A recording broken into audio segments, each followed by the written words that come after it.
Silêncio.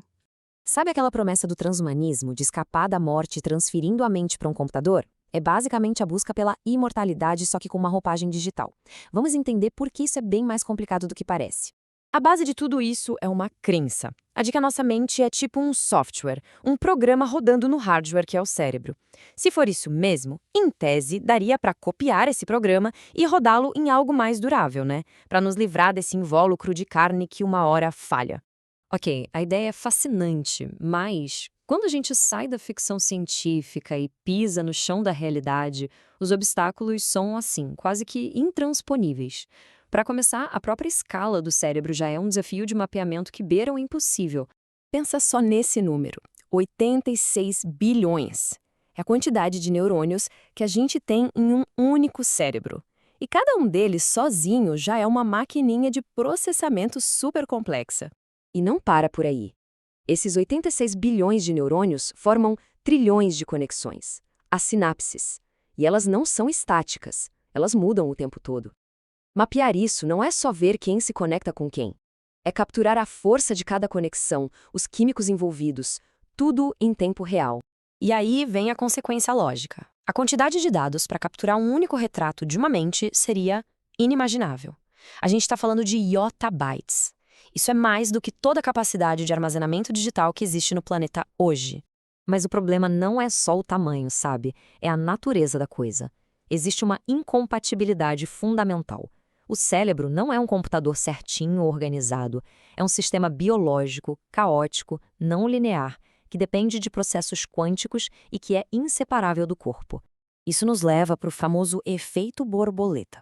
Qualquer erro mínimo na simulação, mais mínimo mesmo, tipo uma fração de um decimal, seria amplificado de forma exponencial.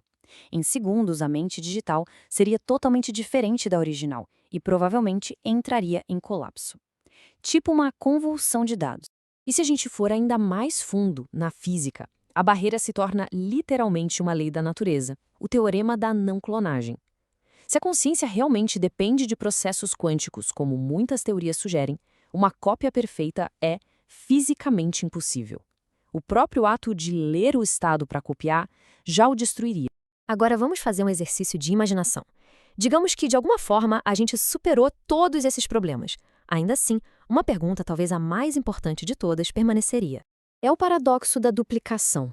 Pensa no cenário. A pessoa entra na máquina, uma cópia perfeita é feita, mas a pessoa original continua ali, viva. Agora existem duas.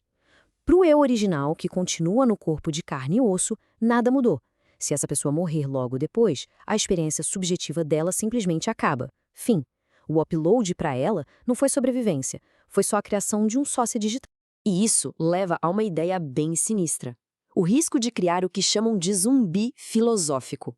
Uma simulação perfeita que fala como você, age como você, tem todas as suas memórias, mas por dentro não tem nada. Nenhuma experiência, nenhuma sensação.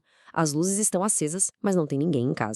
É por isso que, para algumas correntes de pensamento, essa ambição toda não é só um problema técnico, mas um erro profundo, quase espiritual.